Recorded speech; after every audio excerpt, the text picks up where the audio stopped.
Every human action, from the smallest to the most monumental, stems from insecurity and the desire to escape it.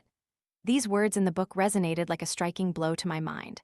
We often believe we live for some lofty goal: happiness, freedom, success. But if we look closely, we only see a much simpler motive. We act because we want to lessen our insecurity. A hungry stomach, a roofless house, an uncertain future. All these compel us to work, accumulate, exchange, and build. The book I want to discuss is not a quick-rich scheme, nor is it a manual for managing an economy. It is a map. It explains why humanity, from small groups of hunters, could erect towering cities, global markets, and currencies that have endured for centuries. This is a journey through economics, but from a very different lens, starting not with charts or equations, but with human beings themselves, with all their fragility, selfishness, intelligence, and paradoxes. Reading this book felt like stepping into an old room where familiar assumptions were turned upside down. We used to believe that value resided in objects, but here it appears as an intangible entity existing within each person's subjective perception. We once thought consumption was the engine of wealth, but the book reveals that saving, the act of refusing immediate consumption, is the seed of prosperity. We're accustomed to hearing that interest rates are a tool of banks, but here they are exposed as the price of time, like the heartbeat of the entire economy.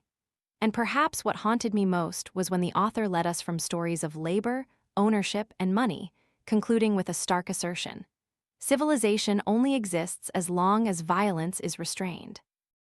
All the progress we pride ourselves on: technology, energy, trade, markets, can crumble in an instant if humanity reverts to violence as the rule of the game. Civilization, it turns out, is not a default state, but a fragile achievement that must be protected daily. I share this book with you not just because it explains economics, but because it made me see life through different eyes. Every coin I hold, every decision I make, is a declaration of how I confront time and the future.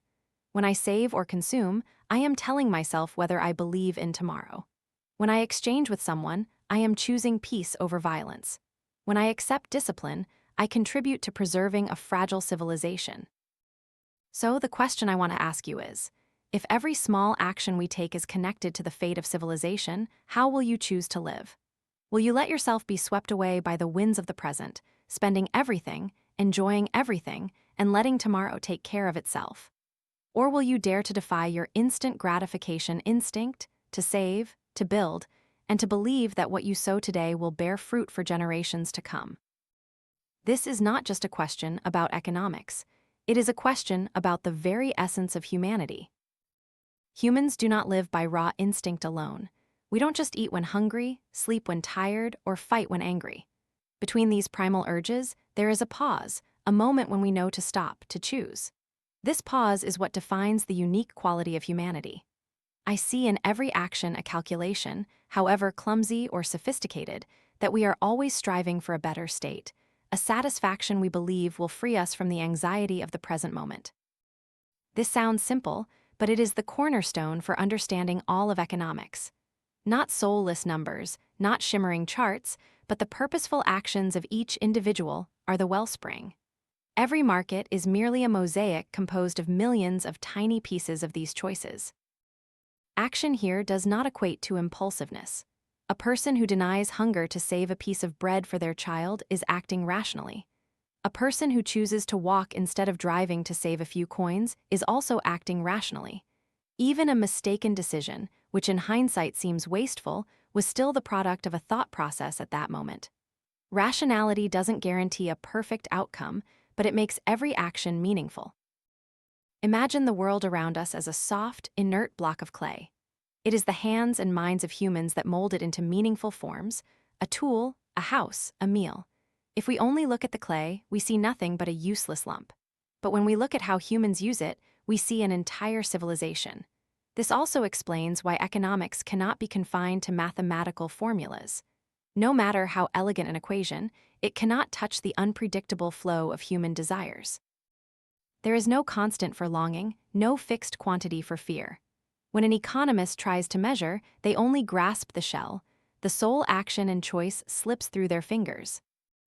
Let's look at a seemingly familiar example: minimum wage regulations on paper. It looks like a gift from the state to workers who wouldn't want a higher wage. Mathematical models are built to demonstrate that total income rises, consumption increases, new jobs appear, and even social productivity skyrockets. But that is only a picture of numbers, not of people. If we look through the eyes of a small shop owner, the story is quite different. He calculates that if he hires an employee at a wage higher than the money he can earn from that person's work, it's like digging his own grave. So he has two choices: not hire or hire off the books. In both scenarios, the most vulnerable workers, those with lower skills, are the ones who lose opportunities. The rule here is not enacted by the government, but by a simple truth: no one voluntarily pays more than the value they receive in return. And so, a policy that seems like a lifeline becomes a ticket to unemployment. The paradox lies in the fact that what is hailed as humane ends up excluding the weakest. That is the power of the human action-based approach. It strips away the cloak of statistics, exposing the vital motives of each individual. I have witnessed generations of students drowning in impersonal equations. They study to pass exams but leave the classroom with muddled minds, not understanding why reality doesn't align with the diagrams in their books. When I offered them this school of thought's perspective that economics is simply an extension of everyday logic. Everyone wants to be better off than yesterday, and every action is an effort to achieve a desired state, their faces lit up. They no longer felt lost in a jungle of formulas, but felt they were reading the story of their own lives. And once understood, we see a shocking truth: no action is irrational when viewed from the perspective of the person performing it. We might criticize a merchant who buys goods at the wrong time or a young person who quits a stable job to start a failed business. But for them, at that moment, that choice was the most rational way to escape insecurity. Error does not negate rationality. It merely shows that human reason is not omnipotent, that we are beings who step forward in the dark. We just discussed that human action is the starting point of economics. But what determines how we act? What makes one object valuable while another is considered trash? Here we touch upon a profound discovery in economics. Value does not reside in objects, but in the mind. Think of water and diamonds. One is essential for life. Without it, we die. The other merely sparkles and sustains no one. Yet in the market, water is cheap, while diamonds are exorbitantly priced. This paradox once puzzled many philosophers. It was only when Kerr stated that value is subjective and not inherent to the object itself that the veil was lifted. Water is cheap not because it is useless, but because it is abundant. Diamonds are expensive not because they are essential, but because they are scarce and desired by humans. An object only becomes a commodity when someone realizes it can satisfy a need. An ordinary stone is just a meaningless lump of earth until someone sees it can be sharpened into a tool. A pool of oil once burdened a landowner with cleanup costs. But then, when engines roared to life, that same liquid turned into black gold. Oil in 1620 and oil in 2020 is the same chemical compound, but its value is completely reversed because human perception has changed. Value is something that cannot be measured by a ruler or weighed by a scale. It exists in the subjective assessment of each person at each moment. I may consider the book in my hand priceless, while you might find it worthless, and tomorrow, after I've finished reading it, its value to me will decrease. This invisible shift forms the heartbeat of the market. This leads to an important consequence. We cannot add, subtract, multiply, or divide value as with objective numbers. We can only arrange preferences hierarchically. I prefer coffee to tea and tea to plain water. But it would be meaningless to say that my love for coffee is 3 times my love for tea, simply because there is no unit of measurement for value. And when value is tied to needs, each unit of the same object is also not equal. The first bowl of rice saves me from starvation. The second gives me strength. The third is merely for enjoyment. By the fourth bowl, I probably don't want to eat anymore. Thus, the value of each additional unit diminishes as the quantity increases. That's why it's called diminishing marginal utility. This insight dispels many misconceptions. For example, some people believe that value comes from labor. If so, a loaf of bread made in 1 hour and a loaf made in 7 hours should have different values, simply because of the time spent. But the market doesn't care how hard you work. It only asks if the buyer finds it valuable. A construction project can consume a lot of sweat, but if no one needs it, it has no value beyond a pile of scrap. Labor does not create value. Needs and subjective assessment determine it. When two people exchange, each believes they gain. The seller of a shirt gets money because he considers money more useful than the shirt. The buyer gives money because he considers the shirt more valuable than the money. If value were objective, how could both win? Only by understanding that value is subjective can we explain why trade exists and why all parties participate voluntarily. Let's look back at the oil market during the pandemic. At one point, oil prices went negative. Owners were willing to pay extra just to get rid of the burden of storage. What was once coveted as treasure suddenly became a liability. Just one shift in demand, in humanity's absorptive capacity, completely overturned its value. This perspective can make many people uneasy because it pulls value out of the safe zone of absolute numbers. It places value in the elusive world of feelings, preferences, and expectations. But precisely for this reason, it explains the dynamic movement of economic life. And if we accept that value is subjective, we must abandon the illusion that it can be measured by formulas or managed by spreadsheets. Every policy, every economic decision, is only truly thorough when we listen to people, each individual with their ever-changing needs, circumstances, and expectations. Time is the ultimate resource. Everything else can be increased: money, machines, food, even solar energy. Only time flows ceaselessly and never returns. Every choice we make is essentially a way of utilizing those finite moments. Imagine you hold 1 hour of free time in your hand. You can use it to work, read a book, sleep, or chat with a friend. Choosing one means giving up the others. This is opportunity cost, the invisible yet fierce price of every decision. It reminds us that there's no such thing as a free lunch, because even if you don't pay with money, you pay with your life's time. Some people believe material resources are what's scarce, but in fact, the rarest thing is the time to extract and use them. The earth offers iron and steel, but turning them into bridges and roads requires labor and time. The earth provides land, but turning it into a field requires successive seasons. Therefore, time is both the raw material and the limit for all economic activity. The famous story of Julian, Simon, and Paul once captivated the world. Eli believed that natural resources were becoming increasingly scarce, and humanity would deplete and decline. Simon, conversely, bet that humans would find ways to exploit resources more efficiently, and that resource prices would decrease in the long run. Simon won, but the core of this bet was not who was smarter, but proof that human time, knowledge, and creativity can transform scarcity into abundance. However, time also carries a paradox. We always value the present more than the future. If one can eat a delicious meal right now, many people would find it hard to refuse and save it for tomorrow. This is called present preference or time preference, and it is key to understanding why some people save and others spend, why some societies advance and others stagnate. A person with low time preference will be willing to forego some enjoyment today to invest in tomorrow. They save, build, and plant, believing that the future will reward them appropriately. Conversely, a person with high time preference wants to enjoy immediately, with little concern for long-term consequences. At an individual level, this is merely a life choice. But at a societal level, it delineates the boundary between flourishing civilization and declining community. Look at all great structures: pyramids, cathedrals, libraries, bridges, power grids. All are the result of generations willing to sacrifice the present for an unseen future. No one could build a civilization if everyone lived for the immediate moment. Therefore, saving is not just about money, but also about time. To have capital, one must postpone consumption. To have technology, one must invest in research. To have peace, one must patiently build laws and trust. Every act of saving is an affirmation. I believe that tomorrow exists and is worth waiting for.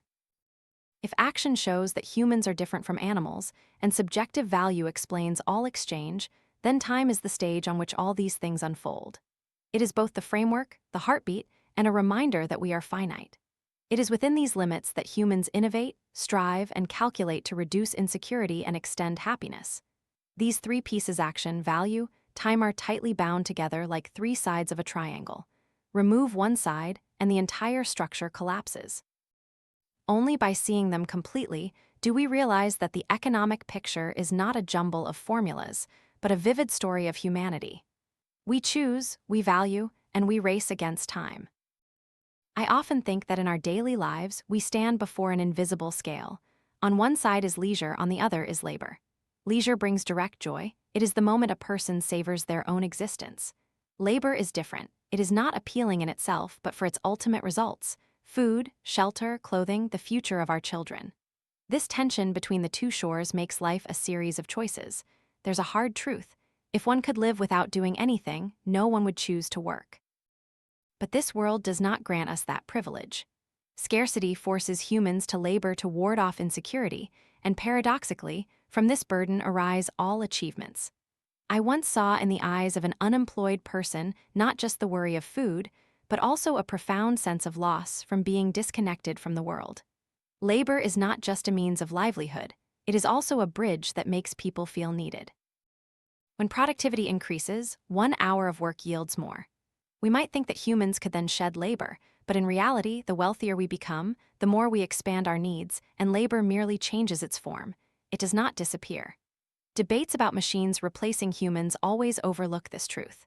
Every time one door closes, new needs, new dreams open up, calling us back into the cycle of labor in a different guise. However, labor does not stand alone. Scarcity forces us to establish another rule: property rights. I remember first realizing this when observing children fighting over a toy. When there's only one small car and 2 children want it, conflict arises. Order is only restored when there's an agreement on who owns it.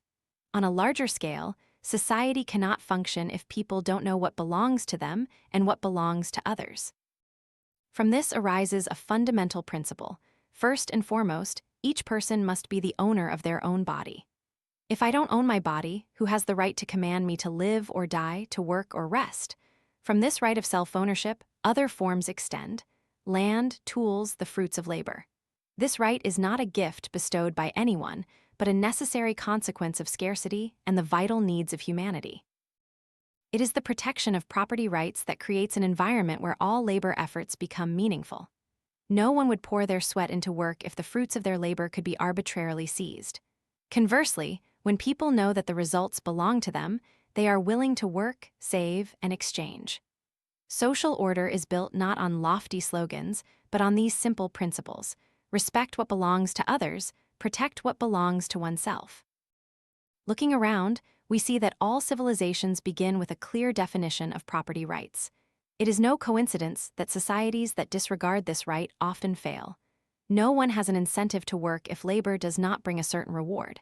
Collapse does not begin from resource depletion, but from the erosion of trust that one's efforts will be recognized. Labor and property are, therefore, 2 sides of the same coin. Without labor, property is an empty shell. Without property, labor becomes a meaningless punishment. Combined, they create the first foundation of an economic life where people can sustain themselves and dream beyond mere survival. Once people have learned how to labor and protect their produce, the next question arises: how to extend one's vision beyond immediate needs? It is here that the concept of capital emerges. Imagine a hunter. If he just carries a spear into the forest every day, he survives but never goes further. One day he decides to hunt less, to go a little hungry, to spend time making a trap.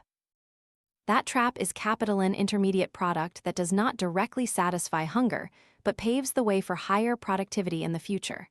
That is the nature of capital: extending the production structure. We agree to postpone current consumption to create tools, machines, systems. These, in turn, multiply the power of labor. But each extension requires waiting time and patience. Anyone with too high a present preference will find it difficult to invest in the future, because they always choose to eat now rather than save.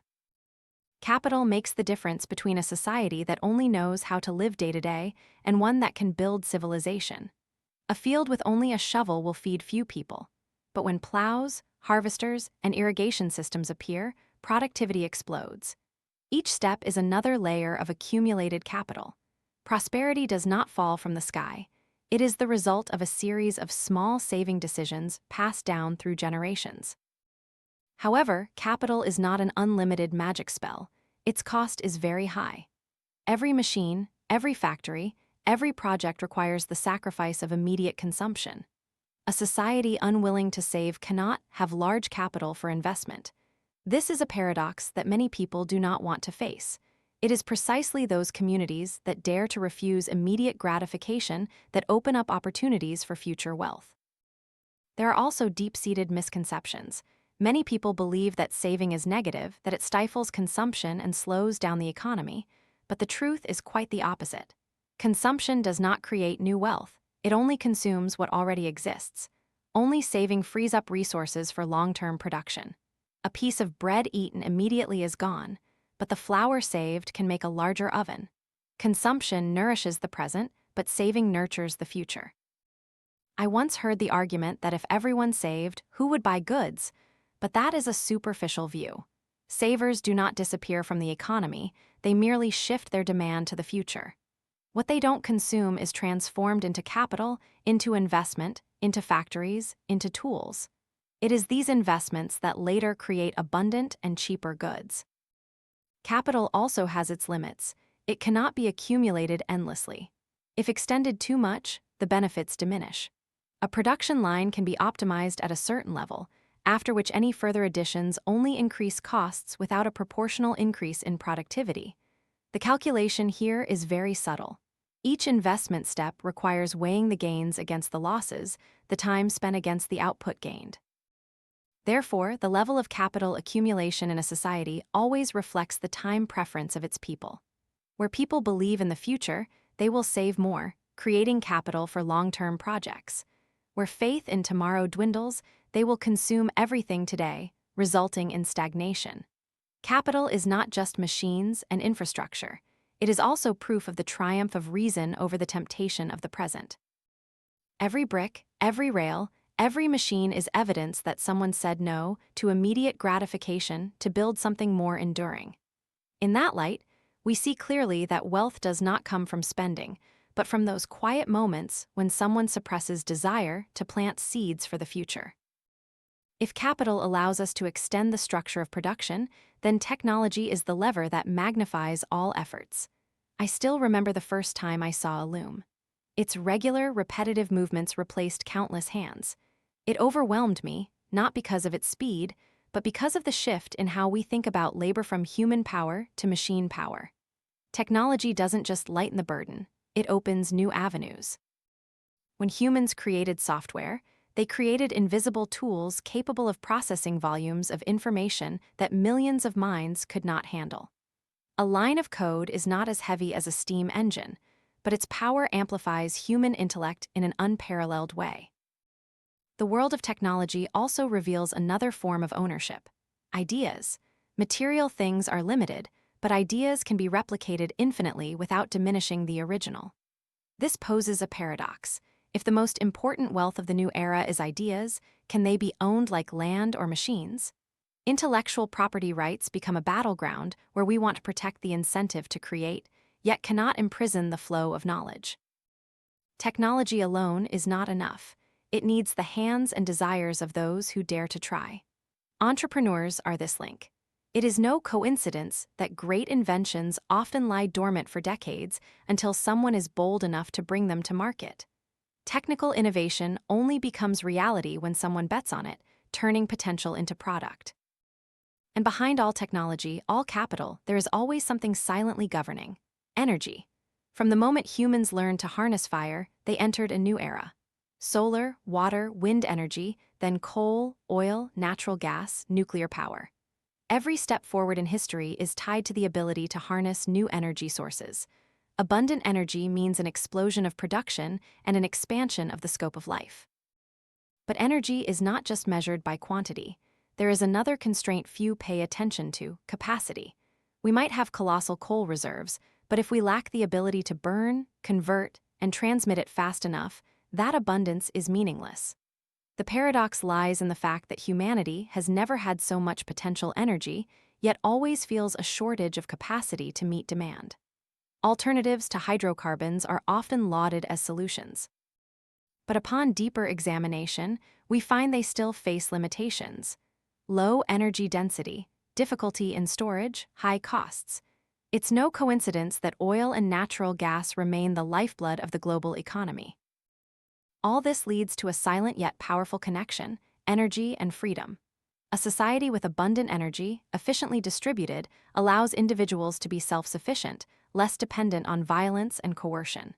Conversely, energy scarcity always leads to concentrated power, tight control, and limited freedom. It is in how we manage energy that we see the reflection of social order. Looking back, we see a continuous thread. Humans labor to counter insecurity. They need ownership for labor to be meaningful. They accumulate capital to extend production. They invent technology to increase power, and they harness energy to fuel the entire machine. Each step follows the next, not disjointed, not accidental. It is the journey of a species limited by time, but unwilling to surrender, always seeking to expand the boundaries of life. Economics is not a collection of dry theories, but a living story of human will in a race against limits. And that story is not over. It is merely moving into a new chapter where market order will be tested by greater forces. I realized a simple truth that many often overlook. When two people exchange, each side believes they are getting the better deal. Otherwise, no one would voluntarily trade. This paradox explains why trade is not a zero-sum game. One person gives away what they value less to receive what they value more. The other does the same, and both win. This seems obvious, but throughout history, it has been the key to humanity escaping self-sufficiency. I recall stories of ancient villages. The blacksmith didn't always have enough food, but he could forge knives to trade for rice from the farmer. Thus, each person focused on what they did best and also obtained what they lacked. There's an important distinction here: absolute advantage and comparative advantage. Absolute advantage is easy to see. Whoever weaves cloth faster has an advantage. But the paradox is that even the slow, less capable person in every task still has a place in trade. Why? Because they can specialize in the task where they are least inefficient compared to other tasks. That is comparative advantage. And when they specialize, the entire society still becomes wealthier. This overturns the common belief that only the strong are useful. In reality, trade makes even the weak valuable. The more people participate, the greater the efficiency of specialization. I once visited a small handicraft workshop where one artisan made an entire chair from start to finish. It took many days, the finished products were inconsistent, and the value was not high. But in a large factory, some workers focus only on sawing, others on sanding, others on assembly. Each becomes more proficient in their narrow task. Productivity explodes. This is the power of the division of labor. However, division of labor does not arise on its own. It depends on the breadth of the market. If the market consists of only a few people, no one has enough demand for an individual to do only one thing. But as the market expands, specialized skills find fertile ground. In a small village, there cannot be a person who only specializes in shoemaking. But in a city, there can be an entire shoe district. And in the global economy, there are entire industries with processes so finely divided that they involve individual screws. This means that every step of expanding trade borders from village to province, from nation to international, multiplies opportunities for specialization. And each layer of specialization raises productivity to a new level. I have seen the difference when a country opens up to the world. Products become cheaper, more diverse, life becomes richer. Not because people suddenly become smarter, but because they are allowed to exchange more widely. But trade doesn't just bring material goods, it also connects strangers. When we need rice from a farmer, we have a reason to maintain peaceful relations. When we need raw materials from another region, we have an incentive to build bridges and roads. Trade creates invisible links, transforming competition into cooperation. That's the beautiful paradox. Individual selfishness, when channeled through trade, becomes the glue that binds society. I am not romanticizing it. Trade does not eliminate conflict, but it makes the cost of conflict prohibitively high. Two communities might hate each other, but if trade brings great benefits, they are forced to consider before resorting to violence. The world is safer, not because of moral sermons, but because of the very real benefits of exchange. Yet, for trade to unleash its full power, people need a common tool, because direct exchange has limits. I have salt and want to trade it for fish, but the fish seller needs wood, not salt. This double coincidence of wants hinders trade. And here a great invention appears that will shape the entire economy of humanity. Money. Money emerged not from a top-down mandate, but as a natural result of thousands of exchanges in communities. People realized that some goods were more readily accepted than others: salt, livestock, seashells, precious metals. The reason is simple: they had higher marketability, meaning everyone believed others would also accept them. Once something has superior marketability, it begins to act as an intermediary in exchange, gradually becoming money. Marketability has many dimensions, but the most important is over time. A commodity might trade well today, but if it spoils easily or loses value, it cannot become money. Grains mold after a few months, while gold retains its form for centuries. This is why precious metals, with their superior durability, were gradually chosen as the foundation of currency worldwide. As societies grew, choices converged. Initially, many different commodities served as money in various regions, but trade linked ever wider, and eventually, humanity typically kept only the most trusted currency. This was not imposition, but a natural selection process, much like a common language emerging in a multilingual community. From this point, money became the foundation of all complex exchanges. It freed people from the limits of direct exchange, allowing markets to expand beyond village boundaries. Thanks to money, a craftsman could sell products to anyone without needing to find the exact person who wanted to barter. Thanks to money, we can accumulate value over time, transforming the present into capital for the future. But when it becomes central, it also attracts power. History is full of examples of rulers trying to control money, taxing with money, issuing money, debasing money, printing more money, because whoever controls money controls not just trade but the lives of the people. This is a dangerous relationship. Money is inherently selected by the market, but when monopolized and manipulated, it gradually loses its function. I have seen in stories of inflation how money loses value, trust collapses, and trade reverts to direct exchange or seeks out stronger currencies. Trust is the core value of money. Once trust breaks, no power can compel it to maintain its value. It is also worth noting a paradox. Money itself does not bring wealth. Society is not richer simply because there is more money. If today the number of currency units doubles but the quantity of goods and services remains unchanged, we are no richer. Simply, all prices double. Money is a measure, not a commodity that creates value. The question, how much money is enough, is therefore the wrong question. What is needed is not a lot of money, but stable money accepted by the market, not eroded by arbitrariness. Money therefore carries a unique quality. We can live in a world with countless different goods, but only one type can become money. Just as we have many languages, but eventually a common language will prevail in international communication. Money is the language of value, and society cannot tolerate too many such languages existing simultaneously. When I think of money, I see not just coins or paper, but the most complex network of trust humanity has ever built. It connects people who have never met, living half a world apart, into the same flow of exchange. If trade is the bloodstream, then money is the plasma. And once money is established, it paves the way for a broader order: the market where goods, services, capital, and expectations collide to create signals of profit and loss, guiding the entire economy. Once money is widely accepted, a new stage opens: the market. It is not a fixed place, but a network of encounters where people exchange goods and services, measure them with money, and thereby generate signals for the whole society. What surprised me most when observing the market is its spontaneous nature. No one draws up a master plan, yet prices form as a result of millions of small decisions.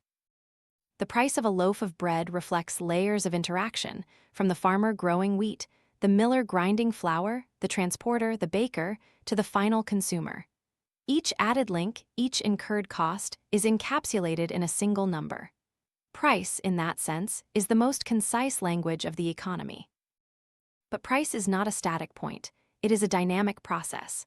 Supply and demand constantly shift, pulling prices up and down like choppy water. Many mistakenly believe they can freeze the market at an ideal equilibrium, but true equilibrium exists only in motion. It's like a cyclist, constantly adjusting, maintaining balance through oscillation, not by immobility. The consumer goods market is where decisions are most directly reflected. Every penny a buyer spends is a vote. And here we see a paradox. The seemingly weakest party, the consumer, holds supreme power. If they don't buy, no business survives. Every producer, no matter how large, must ultimately bow to the needs of the buyer. This is what many scholars call consumer sovereignty. But the market doesn't stop at consumption. There's a deeper layer, the market for capital goods. Here, decisions are much harder because one cannot be sure of future demand, only predict it. Entrepreneurs emerge as those who dare to gamble. They buy raw materials, hire labor, build factories, all based on the assumption that consumers will need the product in the future. Entrepreneurs, therefore, are not merely managers, they are forecasters. Their success or failure is not determined by what they say or write, but by whether they correctly predict the needs of strangers tomorrow. And to predict, they rely on marginal value, the additional benefit compared to the additional cost. This is the only usable compass in an uncertain world. Profit and loss are the nervous system of this order. When an entrepreneur profits, it means they have freed up resources from less valued uses and allocated them to uses valued more highly by consumers. When they incur a loss, it means resources have been wasted and society loses a part. Profit is not just a reward, loss is not just a punishment. Both are signals guiding resource allocation. If we eliminate these signals, the entire system becomes blind. This is what happens in attempts at central planning. When prices are not generated by the market but imposed by authorities, entrepreneurs lose their tools for calculation. They don't know what is valued and what is not. The result is not order, but chaos. The so-called economic calculation problem exposed the impossibility of replacing the market with a central brain. No model can synthesize millions of subjective evaluations, changing every minute. Only the market, with its prices and profit-loss signals, can process that immense volume of information. Looking at the whole picture, I see a clear link from individual action to subjective value, to finite time, then labor, ownership, capital, technology, energy. All these things only truly unleash their power when they converge in the market order, where people, free and decentralized, weave a network of exchange that no one controls but serves everyone. And when we add to that the entrepreneurial mechanism, with profit and loss as signals, capitalism emerges not as a designed ideology, but as the spontaneous result of millions of decisions. It is not perfect, but it is the only system that allows scarce resources to be allocated according to the true desires of humanity.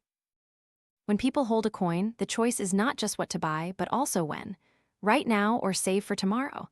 That's where time enters the game. We all carry a present bias. If we can eat a good meal today, many would find it hard to postpone, but the degree varies. Those with high present preference will rush to spend. Those with low present preference can save, hold back, and wait. This difference creates individual destinies and collective fates. Money is not just a medium of exchange. It is also a mirror reflecting our time preferences. A currency that can maintain its value consistently over time encourages people to save because they believe their purchasing power will not be eroded. Conversely, if currency loses value quickly, everyone is forced to spend immediately, accelerating the short-term spiral. Good money pushes time preference down, weak money pushes it up. I recall images of societies with stable currencies. They dared to build cathedrals, construct roads, dig canals projects that would only be completed over many generations. They had faith that the value stored today would remain intact tomorrow, that their seeds would not be stolen by inflation or deceit.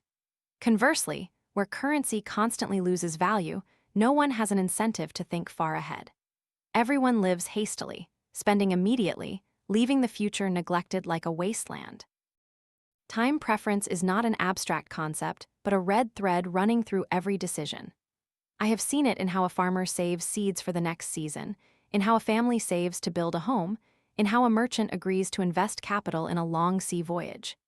Each of these actions, when viewed closely, is individual patience, but viewed from afar, it creates capital, extends the production structure, and lifts an entire society above subsistence living. When many people lower their time preference, society transforms. Capital accumulation increases, technology develops, energy is harnessed more efficiently. Civilization does not arise from magic, but from moments when humans dare to refuse present enjoyment to plant seeds for tomorrow. Material wealth and spiritual progress all stem from there. There is an interesting paradox. Immediate gratification makes people think they are free, but it is the ability to delay that paves the way for true freedom. Only when you have reserves can you escape the daily cycle of anxiety. Only when society has substantial capital does it become less dependent on nature and disaster. Freedom, ultimately, is not the ability to enjoy immediately, but the capacity to maintain choice over time. And in the modern context, there is a unique example, a type of money with an absolute limit that cannot be printed more, that cannot be arbitrarily changed by any government. It forces people to confront real time. It cannot be cheated with reckless credit. Many have seen in this the return of an old discipline: saving, patience, accumulation. In that light, we see more clearly that money is not just a medium of exchange, but a tool that shapes human character. From action to value to time, now tightly linked with money, the story delves deeper. And when time preference has laid the foundation, we can move to a higher level, the world of credit and banking, where time is bought, sold, valued, and competed for. If time preference determines the level of saving, then credit is the bridge connecting those willing to delay with those who want to consume now. On one side are those who save, accepting not to spend all their wealth today. On the other side are those who need capital immediately to expand production or invest. Banks emerge as intermediaries, gathering savings and allocating them to those who need capital. Credit based on real savings has a solid foundation. Someone has sacrificed present enjoyment so that a portion of that wealth is available for others to use. When borrowers repay, they return not only the principal, but also an additional compensation, the interest rate, to reward for delay and risk. Interest rates are not an arbitrary imposition, but the price of time. They reflect society's time preference. The more people save, the lower the natural interest rate. The fewer people save, the higher the interest rate. Many people view interest rates as unfair and want to abolish them. But imagine if interest rates were zero, meaning anyone could borrow as much as they liked without paying anything extra for the waiting of others. In that scenario, the signal about the scarcity of capital would disappear. All projects, whether promising or illusory, would equally receive loans. The result could only be chaos. Interest rates, however uncomfortable, are a natural filter to distinguish between feasible dreams and pipe dreams. I once observed how banks operate like a heart pumping blood into the economy. Each successful loan nourishes a factory, a farm, a business. But I also saw the danger. If banks lend not based on real savings but by merely expanding credit on paper, they are creating an illusion of capital. In the short term, everything seems prosperous. Factories spring up, projects begin, jobs increase. But in reality, they have built castles on sand. Interest rates in such a system are distorted. Instead of reflecting actual savings, they are artificially pushed down, encouraging reckless investment. People are lured into believing there is more capital than there actually is. Then, when the truth is exposed, unfinished projects are abandoned. The scarcity of capital becomes evident, and the economy plunges into crisis. All this stems from the distortion of time's signal. Looking back, we see that interest rates are the heartbeat of time in economic life. They tell us how willing society is to wait, and therefore interest rates cannot be eliminated by decrees or political will. They are an objective law, reflecting the choices of millions of people regarding the present and the future. Banks, when operating correctly, are merely conduits for this flow. But when banks go beyond their intermediary role, creating additional credit not based on savings, they distort the flow, and from that, cycles of boom and bust emerge. I often think that if a society treats credit as a machine that can be adjusted at will, they are playing with time. Time cannot be multiplied by paper balances. All borrowing not based on real savings is merely extending a phantom. And when the light shines, that phantom vanishes, leaving a painful void. From time preference to credit and banking, we see a continuous thread. The belief that the future exists and is worth investing in. But if that belief is turned into illusion by excessive intervention, the economy will pay the price. And this is the turning point that leads us to the final story. When circulating credit inflates beyond real savings, Business cycles, with their booms and busts, appear as an inevitable consequence. I once witnessed streets brightly lit, construction projects springing up rapidly. Everyone believed an era of prosperity had arrived. Yet just a few years later, abandoned buildings, unemployed workers, bankrupt banks. What was called prosperity turned out to be an illusion. To understand this spiral, we must look at how credit is created beyond real savings.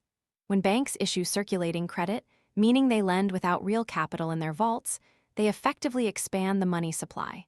Account balances increase. Entrepreneurs believe there is more capital than there actually is. Artificially low interest rates encourage long-term investments, projects that would have been rejected if the time signal hadn't been distorted. For a moment, the entire economy is flooded with enthusiasm, but real capital does not increase. Machines, raw materials, labor power do not spontaneously multiply simply because the numbers on the books are larger. This contradiction will inevitably reveal itself when consumer demand cannot keep up, when real resources are overallocated. Risky projects collapse one after another, loans cannot be repaid, banks foreclose, trust shatters, and the business cycle ends in recession. Many blame greed or the lack of discipline of entrepreneurs. But the root cause lies not just in people, but in the false signals created by distorted money. When the price of time, i.e., interest rates, is artificially lowered, even cautious people are swept into the frenzy. They cannot distinguish between real opportunities and illusions because all signals are bent. Miss once called this the inevitable consequence of circulating credit, the boom-bust cycle. As credit expands, it sows the seeds for the next recession. Thus, the economy oscillates like a pendulum instead of moving along a sustainable upward path. And the tragedy is that after each crisis, the political solution is often to expand credit even further. They try to cure the disease with the very medicine that caused it. Here a profound paradox emerges. The more society tries to control the capital market with a central hand, the greater the distortion. Planning the capital market is not like managing a factory. It requires the ability to read millions of subjective evaluations that change daily. No single brain or committee can replace the spontaneous signals of prices and interest rates. Yet, over the past century, we have witnessed countless times when central powers took control of interest rates and the volume of credit. The consequence is that cycles become more severe, their impact wider.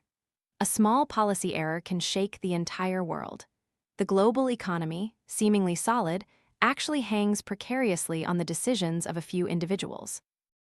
If we look back at the journey from the beginning, we will see the continuity. Humans act to reduce insecurity, assign subjective value to everything, use time as the ultimate resource. Labor and ownership form the foundation, capital and technology enhance power, energy nourishes production, trade expands borders, money becomes the lifeblood, and the market self-organizes order. And then, when credit is distorted, cyclical fluctuations appear. That is the flow of the economy, both glorious and fragile. As I reflect, I see that currency is not just a tool but a magnifying mirror of human character.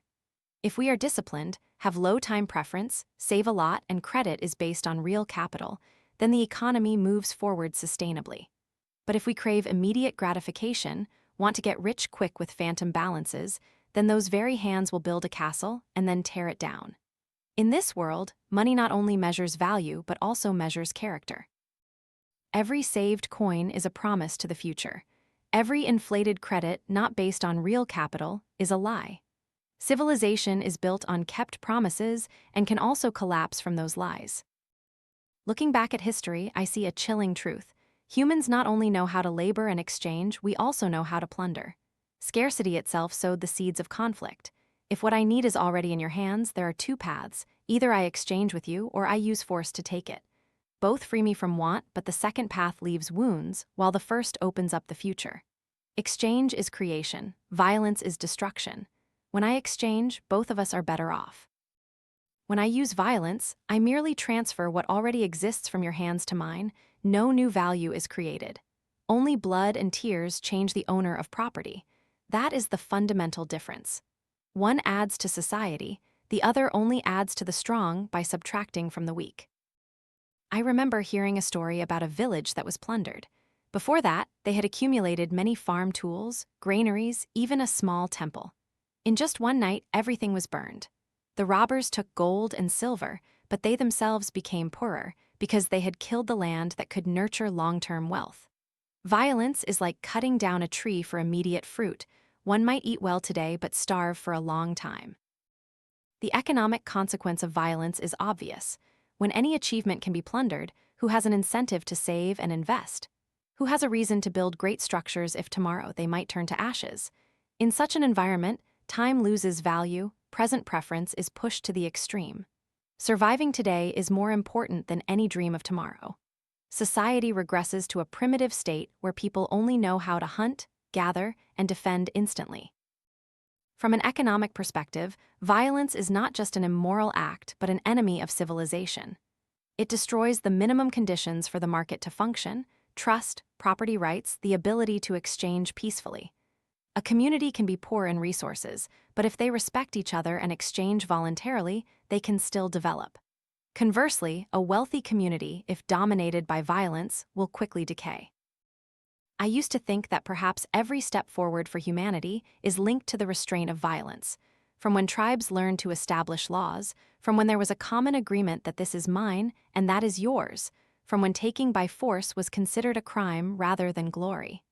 It was these moments that paved the way for civilization. Violence does not disappear. It merely waits for an opportunity to return. What matters is how society confronts it, letting the strong prevail over the weak or building mechanisms of protection. But even when defense is successful, a paradox always exists. The protective force can become the new oppressor. And here, the next story begins. Humans build fences against violence, but those very fences can also become swords. After realizing that violence can destroy all achievements, people were forced to consider something else: how to defend themselves. Defense is not a luxury choice, but a minimum condition for all economic activity to take place. If I build a granary but cannot protect it, I am essentially working for free for the thief. Initially, defense was an individual responsibility.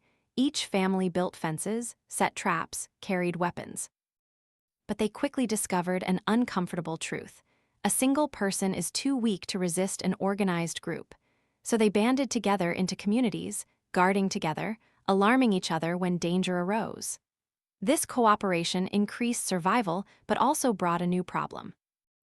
The problem lies in the fact that everyone wants to be protected, but no one wants to bear the full cost of protection. A city wall needs the effort of the entire village, but there will always be those who want to shirk, letting others sweat while they reap the benefits. This is the freerider paradox, and in security, this paradox is even more dangerous, because if too many people are lazy, the wall will collapse and all will lose. From this, society develops a need for a specialized mechanism. Some people focus solely on the task of protection, and others pay them a fee.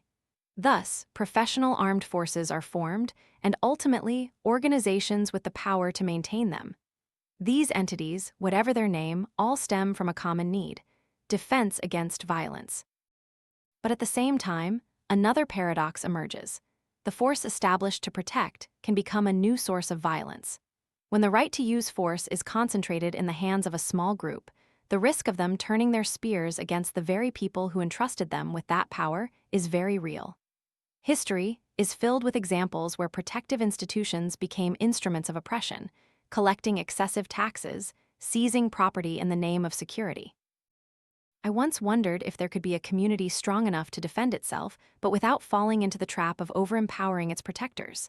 This is a question humanity has yet to definitively answer. All societies struggle with this delicate balance: enough power to resist external invasion, but not so much as to become an authoritarian regime.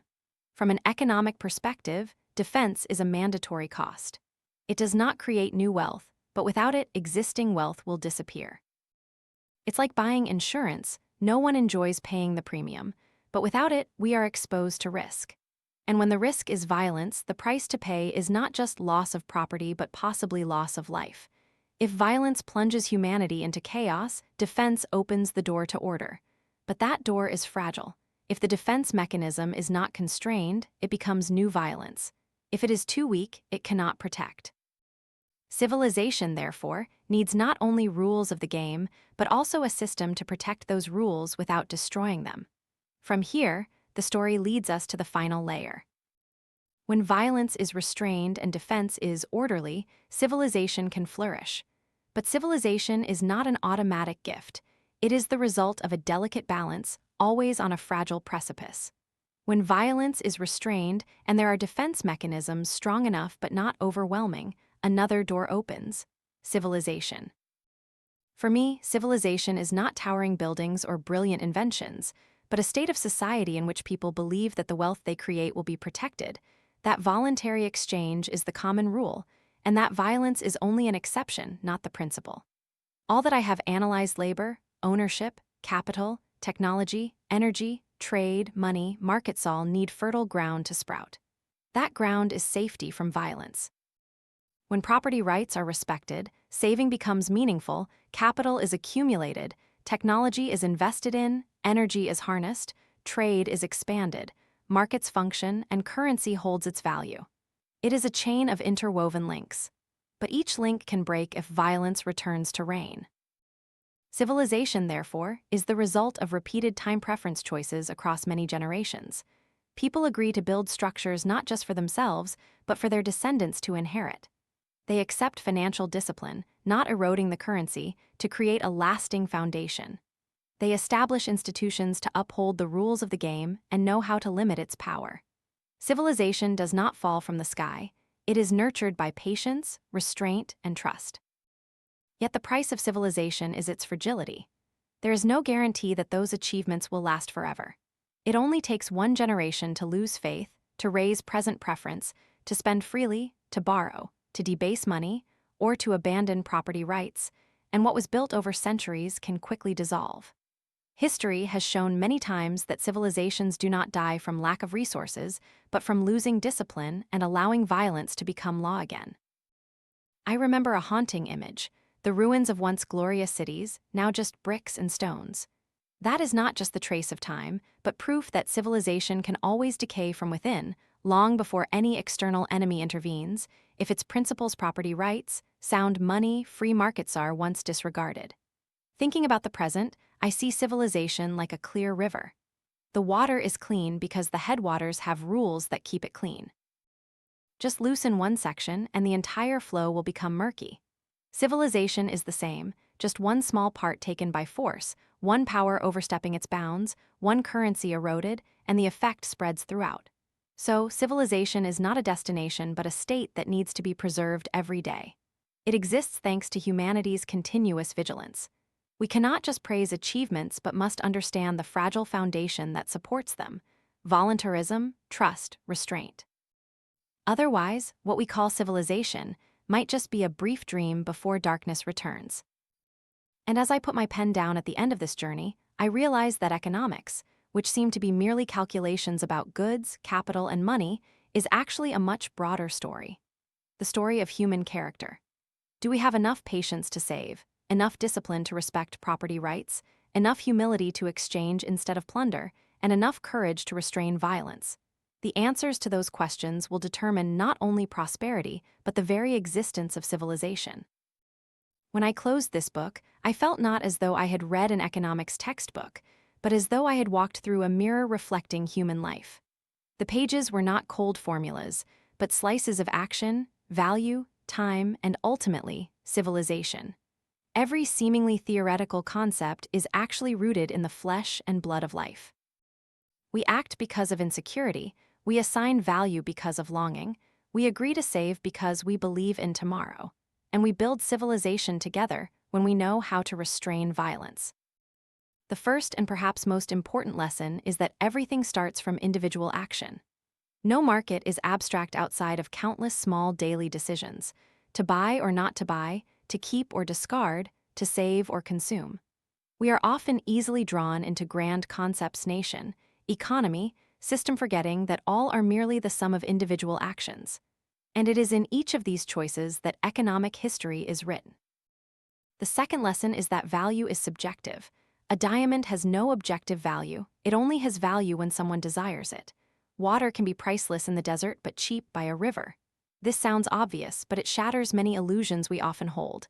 that happiness can be measured by an index, that life can be valued by a common standard. No, value is perception. It is something that moves with circumstances and time. Understanding that, we learn humility. What I despise might be what saves another's life. The third lesson comes from time.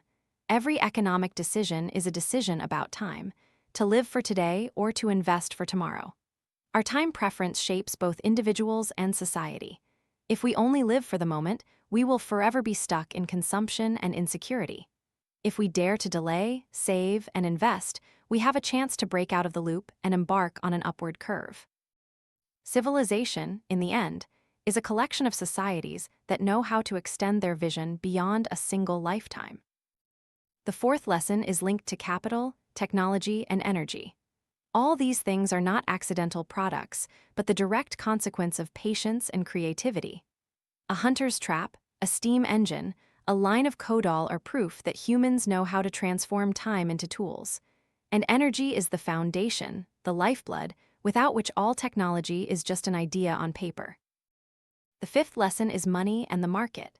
Money is not anyone's invention, but the product of natural selection from countless exchanges. The market is not a design machine, but a spontaneous order arising from individual actions. When we understand this, we lose the illusion that we can control everything with a few buttons in a central power. We learn to respect prices, interest rates, profits, and losses, fragile signals that are more accurate than any plan. And finally, the greatest lesson is that civilization is fragile. All that we call progress exists only as long as violence is restrained. When violence returns to rule, everything vanishes. Property rights become meaningless, saving becomes foolish, money becomes worthless paper, and the market becomes a battlefield. Civilization does not die from lack of resources, but because people forget to maintain discipline, forget to restrain short-term desires, forget that the future needs to be protected just as much as the present. These lessons are not just to be read and put away. They confront us with uncomfortable questions. How are you using your time? Spending it all in the present, or saving it for a more meaningful tomorrow? Do you see the money in your hand as a tool for immediate pleasure or as a seed that can sprout if nurtured? Do you dare to believe in voluntary exchange, or deep down do you still think violence is faster? And most importantly, are you willing to maintain your discipline even when the whole society around you is letting go? I cannot answer for you. Each person will have to walk through these questions themselves. But I know one thing: if we, as individuals, are brave enough to restrain immediate desires, respectful enough of property rights, trusting enough in the value of exchange, then we are contributing to preserving the most precious thing. Not wealth, not technology, but civilization itself.